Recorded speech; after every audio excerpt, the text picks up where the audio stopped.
Chapter 5. Side projects and hobbies are important.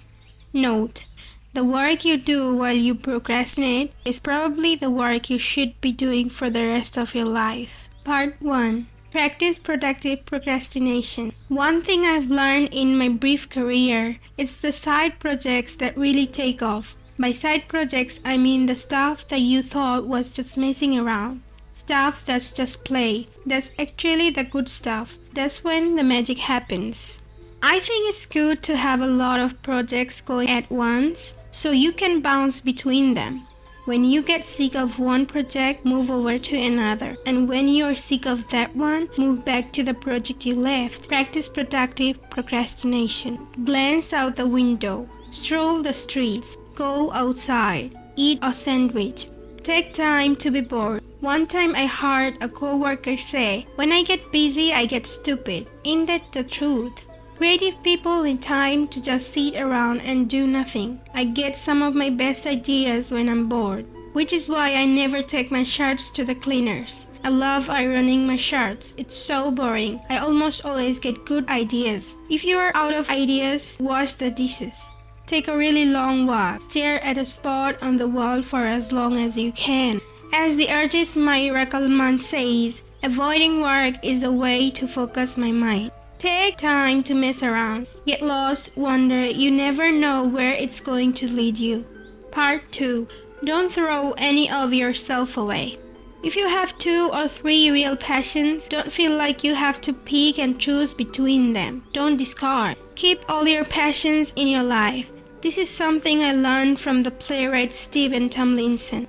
Note: you can connect the dots looking forward. You can only connect them looking backward. Attention: do not leave your longings unattended. Don't worry about unity from piece to piece. What unifies all of your work is the fact that you made it.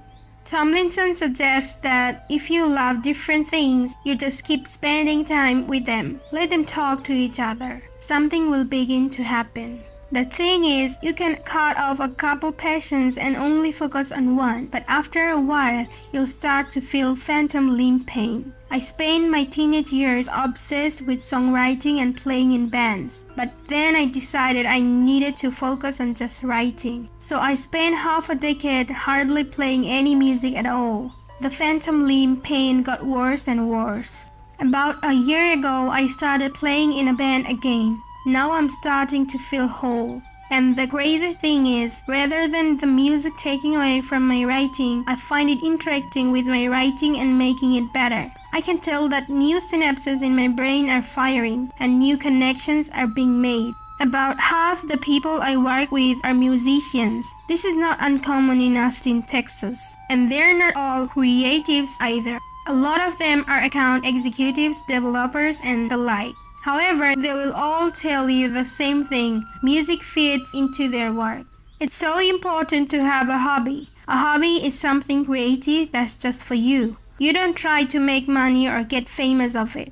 You just do it because it makes you happy. A hobby is something that gives but doesn't take, while my art is for the world to see. Music is only for me and my friends. We get together every Sunday and make noise for a couple of hours. No pressure, no plan. It's regenerative. It's like charge. Don't throw any of yourself away. Don't worry about a grand scheme or unified vision for your work. Don't worry about unity. What unifies your work is the fact that you made it.